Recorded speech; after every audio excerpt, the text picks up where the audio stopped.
Chapter 5. The Working Cell. Organisms obtain their energy from the nutrients they take into their cells. These include proteins, lipids, carbohydrates, and nucleic acids. Nutrients are of no use to the cell in their raw forms. These must undergo chemical processing that takes place as a series of chemical reactions called a metabolic pathway. For example, glycolysis, shown here, is an example of a metabolic. Metabolic pathways are integrated and controlled pathways of enzyme-catalyzed reactions within a cell. For example, here we see multiple enzymes are required for the process of glycolysis. Enzymes allow chemical reactions to occur much more quickly than they would without them. Another way of saying this is that they decrease the activation energy of the reaction. Without enzymes, digesting a single burger would take decades. Enzymes have a specific shape that fits the molecule they are breaking down, similar to a lock and key. This allows them to efficiently break down large molecules into smaller ones that can then be absorbed by the body. Enzyme inhibitors can inhibit a metabolic pathway by binding to the enzyme and disrupting its function. Enzyme inhibitors can either bind at the active site or allosterically, which is other than the active site. The active site is where the substrate or substrates bind to the enzyme. When an inhibitor binds to the active site, the substrate or substrates cannot bind to the enzyme. When an inhibitor binds to an allosteric site, the binding changes the enzyme's shape. The shape change alters the shape of the active site, preventing substrate binding. For example, we see here that when an active site is empty, lactase can accept a molecule of its substrate. The substrate binds to the enzyme at the active site. The enzyme catalyzes the chemical reaction, converting substrate to product. The products are then released, and lactase can accept another molecule of the substrate. The cell membrane or plasma membrane has several functions. One of these is enzymatic activity.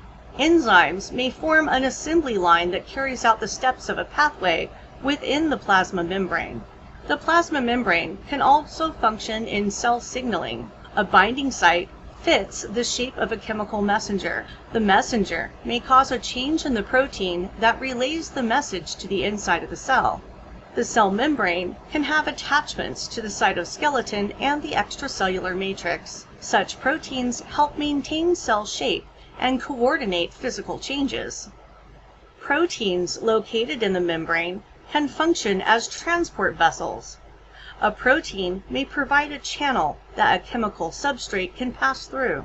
The cell membrane can also function to link adjacent cells together, and some proteins with chains of sugars can serve as identification tags recognized by other cells. Molecules are always in motion. Molecules will travel from places with higher concentrations to places with lower concentrations.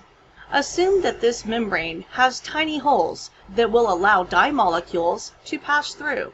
Although each dye molecule moves randomly, there will be a net migration across the membrane to the side that began as pure water. Movement of the dye will continue until both solutions have equal concentrations. After that, there will be a dynamic equilibrium. Molecules will still be moving, but at that point as many dye molecules move in one direction as they do in the other, so the concentration of dye molecules in the water remains steady. In passive transport, no energy is needed. The substance diffuses down its concentration gradient, from where the substance is more concentrated to where it is less concentrated. Passive transport of one type of molecule is shown here. The membrane is permeable to the dye molecules, which diffuse down their concentration gradient. At equilibrium, the molecules are still restless, but the rate of transport is equal in both directions. Passive diffusion across the membrane through specialized proteins is called facilitated diffusion. Facilitated diffusion is also passive. The diffusion of water across the selective permeable membrane is called osmosis. A solute is a substance that is dissolved in a liquid solvent. The resulting mixture is called a solution. Imagine a membrane separating two solutions with different concentrations of a solute. The solution with a higher concentration of solute is said to be hypertonic to the other solution. The solution with lower solute concentration is said to be hypotonic to the other. The hypotonic solution has the lower solute concentration, but it has the higher water concentration. In other words, less solute means more water. Therefore, water will diffuse across the membrane along its concentration gradient from areas of higher concentration to areas of lower concentration. When the solute concentrations are the same on both sides of a membrane, water molecules will move at the same rate in both directions, so there is no net change in solute concentration. Solutions of equal solute concentrations are said to be isotonic. In an isotonic solution, animal cells are happy. However, plant cells tend to be flaccid or limp. In a hypotonic solution, plant cells are very happy. They're turgid and firm, whereas animal cells will be destroyed and become lysed.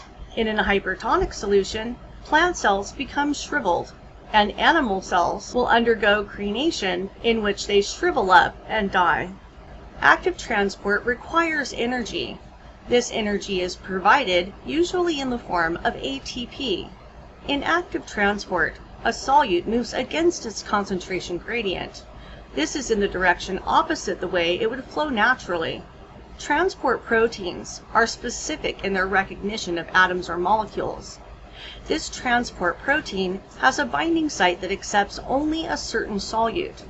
Using energy from ATP, the protein pumps the solute against its concentration gradient. Large molecules, such as proteins, are too big to fit through the membrane. They must travel in and out of the cell using sacs called vesicles.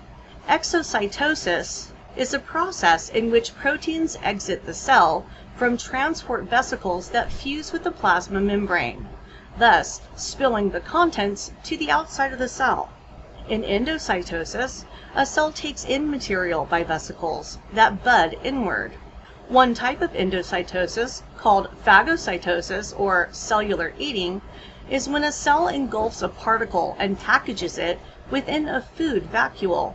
Other times, a cell can gulp droplets of fluid into vesicles. Endocytosis can also be triggered by the binding of certain external molecules to specific receptor proteins built into the plasma membrane. This binding causes the local region of the membrane to form a vesicle that transports the specific substances into the cell. Thank you for watching.